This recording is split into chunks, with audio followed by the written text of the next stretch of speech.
This is the segment that I really want to get to. Again, I was raised in Canada, so please don't just go with me on this because I'm half Canadian.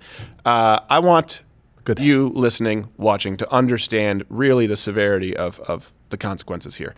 There's a reason that they are trying to shut this down, the trucker protest, the trucker freedom convoy in Canada, at all levels. What do I mean at all levels? I mean the government trying to shut it down, effectively label these people domestic terrorists. The government saying that these views are impermissible. Intolerable. Then I'm talking about the government putting leverage on private organizations to stop funding to these protests. Contrast that with Kamala Harris and people on the DNC raising money for terrorist organizations like Black Lives Matter and for Antifa with these catch and release programs. Remember when I warned you not too long ago, I don't know if we have a date on it, when Trudeau was first starting with, and people were saying, oh, this is fear-mongering. No, it's not. The first step towards tyranny is always othering points of view, and especially if the government decides that certain points of view are not allowed. That's why the First Amendment is so important. The government should never be allowed to determine what opinions are permissible. And I told you, this is the step toward tyranny when he said it. Here you go. Racists, fascists, sexists, and said that they hold unacceptable views. In case you've forgotten, here he is. Mais il y a aussi des gens qui sont farouchement opposés à la vaccination. Qui sont extrémistes. Qui croient pas dans la science, qui sont souvent misogynes, souvent racistes aussi. C'est un petit groupe, mais qui prend de la place. Et là, il faut faire un choix en tant que leader, en tant que pays. Est-ce qu'on tolère? Small fringe minority of people who are on their way to Ottawa or who are holding unacceptable views that they're expressing. Done. Tyrant. Do not represent the views of Canadians. Don't even want to hear the rest. Unacceptable views. Done. Tyrant. Period. That's it. You've crossed the line. Now, I don't want to say I told you so. Monday, Justin Trudeau, again, you guys know about the Freedom Convoy. It's been entirely peaceful. Invoked Canada's Emergencies Act. Yeah. Basically putting Canada under selective martial law. After discussing with Cabinet and Caucus. First time since 1988. After consultation with premiers from all provinces and territories. After speaking with opposition leaders. The federal government has invoked the Emergencies Act to supplement provincial and territorial capacity to address the blockades and occupations. It's an occupation. I want to be very clear. I'm kind of retarded. The scope of these measures will be time-limited, geographically targeted, as well as reasonable and proportionate. Hey, time-limited. I feel like something 2 weeks to flatten the typically curve. That's It's almost like the people who he's violating are upset that they were lied to about measures being time-limited before. And by the way, what does this mean? This gives Prime Minister Fidel Castro's illegitimate son the power to freeze corporate bank accounts and cancel insurance of any trucks participating in the protest. This can be done without a court order. Done. And it protects the banks from retribution. So last week, Toronto Dominion Bank froze two personal bank accounts that each received $1.1 million for the protests. Now, it's not about whether you live in a free country. It's not about whether you live in a country with laws.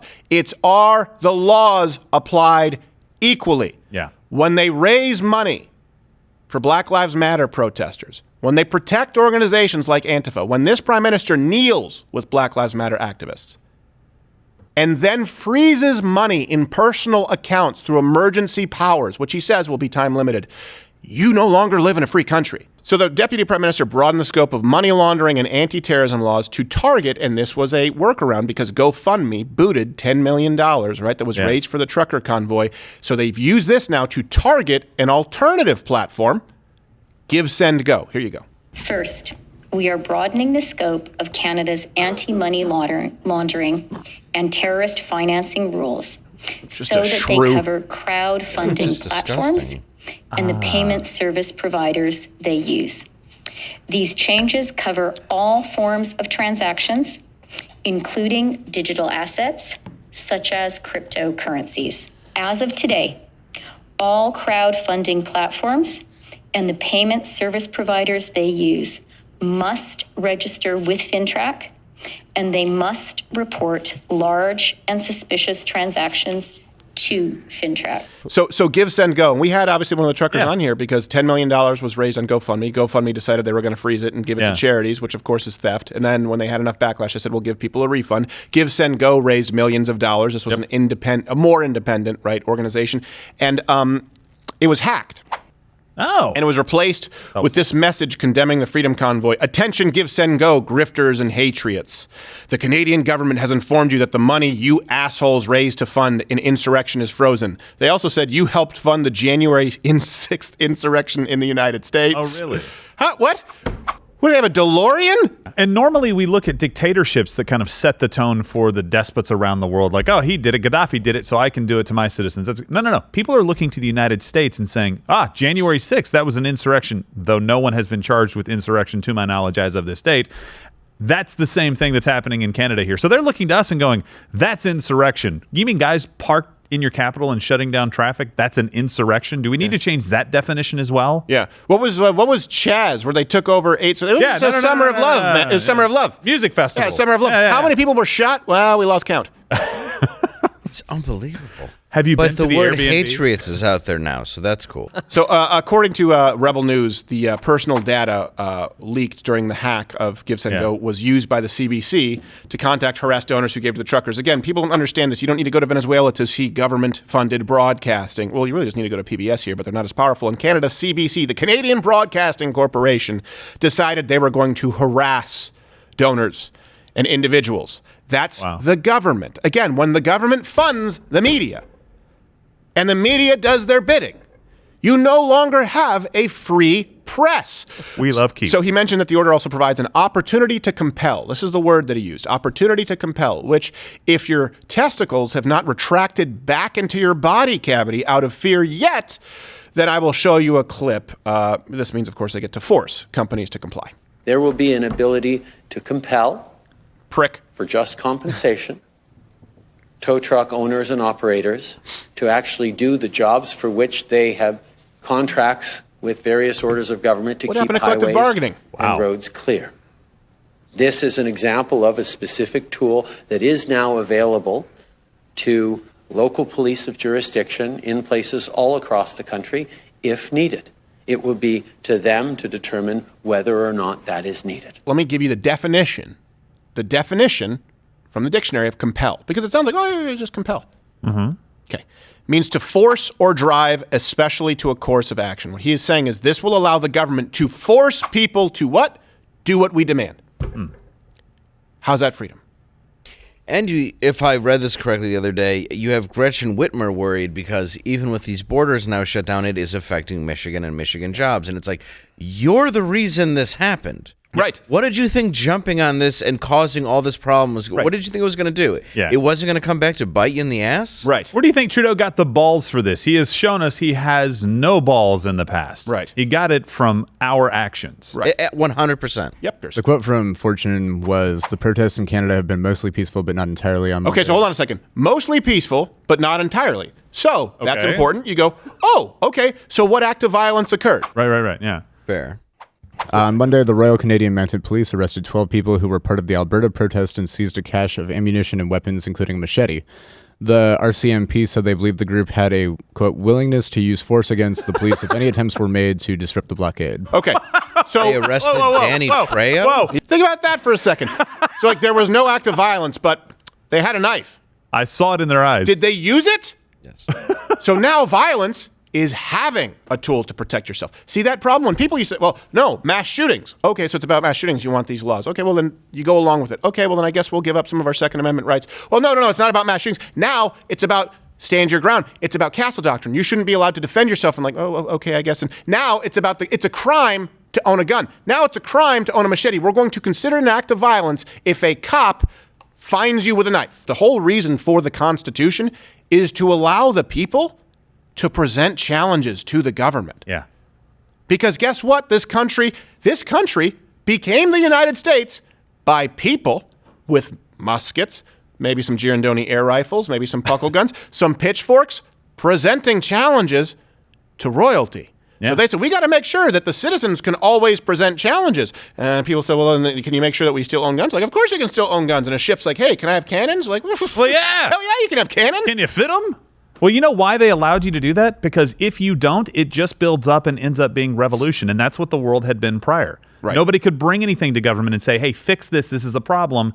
Governments would just ignore it. And then the people would eventually have to rise up and, Marie Antoinette you a couple of times. Now, he can also, by the way, under these emergency acts, he can bar travel to from specific areas. He can force evacuation of people and property. Sorry, compel. Hey, can we compel you to stop wearing blackface every other Thursday? Can we compel you to just stop wearing blackface every first, third, and fifth Thursday of the month? And by that we do mean force. Yes. Yes. Compel is just it's such a fake word. That's what I hate too. The punishment for violating the Emergencies Act, and here's the thing, this is a 2-tiered punishment system. So right now this is a new series of punishments. Yeah. A fine not exceeding $500 or imprisonment not exceeding 6 months or both for parking your truck. Or a fine not exceeding $5,000 or imprisonment not exceeding 5 years or both. Oh. This could mean jail and fines to people. Now keep in mind, that's to people, to the tow truck drivers who are, if they don't enforce, removing these trucks. Okay, the trucks, and the trucks, keep in mind, it effectively should be a parking ticket. Yeah. Hey, you can't park there. Well, I did. I mean, this could be handled with meter maids. Well, I did. Now, those initial trucks, right, the people who started the protest, the actual convoy, they are being threatened with $100,000 fines. Wow. And, of course, being put in jail. That's incredible. Being put in prison for a long term. I don't know exactly what it is. I think it could be indefinitely. This is always being done. What is it? You look at the Patriot Act in the United States. It's always being done under the guise of security. They're saying that these blockades, these insurrections, which are not violent, by the way, they're threatening our national security. So this is why we have to enact these authoritarian policies. And this is, by the way, hilarious. Everyone's a hypocrite, of course, but it's not that Justin Trudeau is a hypocrite. It's that he doesn't believe what he's saying. I've always said this. When Nancy Pelosi wanted to lock everybody down, and then she was going and getting a blowout in her particle vortex so she could have the Sergeant Greenberg haircut, she was being a hypocrite. It's that she wasn't afraid that the virus had a 4% mortality rate. It's that she obviously wasn't afraid to go out in public and not wear a mask and do rules for thee, but not for me. It's not that people are hypocrites. Everyone is a hypocrite because we are all sinful people. It's our people being hypocritical because they don't believe what they're saying. And Justin Trudeau, let me make my case here, when he's talking about it being a threat to security, and that's a problem, it's hilarious considering that he publicly supported the 2020 India farmer protest that utilized what? Blockades! I think you have that overlay there. Oh my, I thought, okay. Thought we were going to see a blockade of crap. Of the Indian blockades, Trudeau said, and he did it in an accent which was insensitive. He said, let me remind you that Canada will always be there to defend the right to peaceful protest. And I said, well, thank you very much, but could you take off the brown shoe polish when you talk to us? He said, we believe in the importance of dialogue, and that's why we have reached out through multiple means directly to the Indian authorities to highlight our concerns. But at no point has Trudeau even attempted to have a dialogue with the truckers. Really? Just to be clear. Nor anyone in politics. Yeah. Right. By the way, we shouldn't really be all that surprised considering, Trudeau's past comments about which country would you think that Trudeau most admires outside of Canada? Does it start with a C? Japan. Cancun? Which nation's Mexico. Administration do you most admire? At a controversial fundraiser dubbed Ladies' Night, Trudeau said this. There's a level of admiration I actually have for China. Their basic dictatorship is allowing them to actually turn their economy around on a dime. Oh, really? Okay, so many things wrong with that. First off, yes, Ladies' Night and him is hilarious and appropriate. Second, it was only controversial. It was controversial because of the stupid shit he said. It wouldn't be controversial if you stopped saying stupid shit. And then he also, same language, their dictatorship is allowing them. That's how he sees you. That's the difference between the concept of inalienable rights. The government in the United States does not grant or take away rights. It serves only to protect them because they're recognized as birthrights. Trudeau doesn't believe that. And by the way, the government of Canada does not believe that. Even conservative Canadians. Nowhere else in the United States do you have that. And by the way, Joe Biden, Kamala Harris, Nancy Pelosi, they want us to go the direction of Canada. They say it. It's not a surprise. They praise them. Look, this is the thing is, and I want you to comment below what your take has been, of course, from this. And you know what? Just so show some support for Canadians out there. I don't know where we can actually help raise money at this point. We'll need to get back get back to you guys because I don't know what's happening with Give, Send, Go. But I will say this. Right. First off, they do need your moral support because they have 1/10 the population of the United States. Okay? And the prime minister has the moral support of this government. Also, keep in mind where you just talked about that, the Twitter account that had been removed.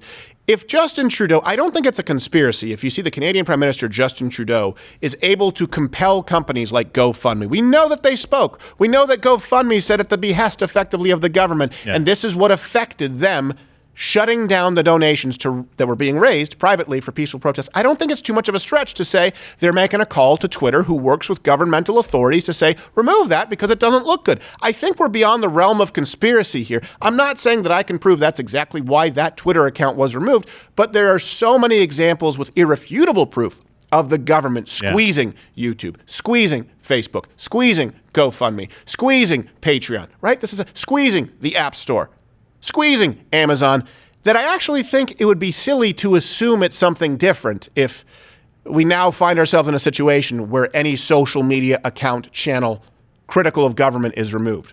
That would be the most likely explanation at this point.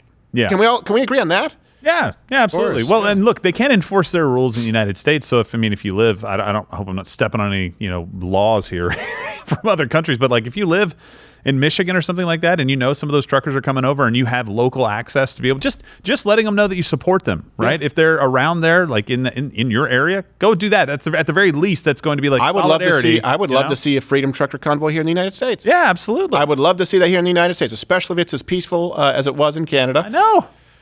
And I would also love to see Canadians seek asylum. I mean, for crying out loud, if people can do it in a caravan from Honduras, why can't Canadians right now? Can they come to Michigan? Can they go to Michigan and claim asylum? Because they're actually oppressive government. Yes, exactly. Yeah. Asylum, you do not seek asylum just because your country is not as good as the United States. Yeah. That's not asylum. But when the government is freezing your bank accounts and threatening to jail you for speaking out against the government, or my God, jailing pastors for still preaching when the government tried to shut them down, I can't think of a more clear-cut example of a people claiming asylum. If the United States wants to actually care about immigrants claiming asylum, it would, at no point in our life, would that asylum rule, because it also has to be the nearest country. Yes. At no point in our life would it be more appropriate than Canadians right now fleeing Canada to the United States. We would have to grant them asylum. How about that? Can there be a movement to grant Canadians asylum? I don't know what we can do policy-wise, but I do know that we have a lot of people right now watching and listening. I would love to see a freedom convoy here in the United States. That's a peaceful way to have an impact. I would love to see some lawyers help get some Canadians here in the United States claiming asylum. It is entirely appropriate. And I know you guys, you right now watching, listening, are probably saying, well, I can't do that. Well, if you're a truck driver, you can. You can talk with your friends. Maybe you work at a grocery store. And you can start a freedom bagging convoy. I don't know. I would love to see tow truck drivers just leave Canada. Yes. No tow trucks to be found. Sorry, we're all out. Right? That's a good point, actually. Just leave. There you go. Do you have an attic and a blank diary? Yeah. And by the way, just leave. You should be able to, because something open borders. Oh, no, wait. That doesn't apply to you. And we're back at the law not applying equally. Yeah.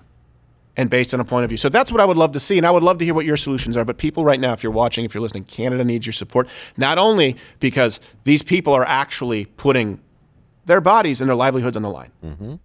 When people say, hey, you have these people who say, when the shit goes down, we have the guns. Yeah, but guess what? If you don't do anything before that, you don't have the communication methods. If there, God forbid, there were ever kind of a civil war, guns are not the only part of that equation. Yeah. And there are a lot of steps. I've said this before. We've gotten in trouble for it because people tried to say that I was trying to invoke a civil war. No, I'm saying there are so many options before any kind of violence. And these Canadians have figured out a really, really effective one.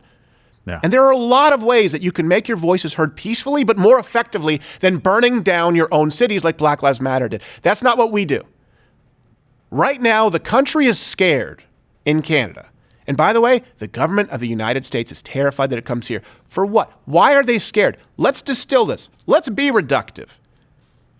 They're scared because people who are in charge of shipping, right, who are largely in charge of the supply chain, have simply said, look, we're not going to do it anymore if you're forcing us to take something we don't want to take. That's all they've done. That's all they've done. And the government is so terrified that it's basically 1984. Watch Louder with Crowder live, Monday through Thursday, 10 a.m. Eastern.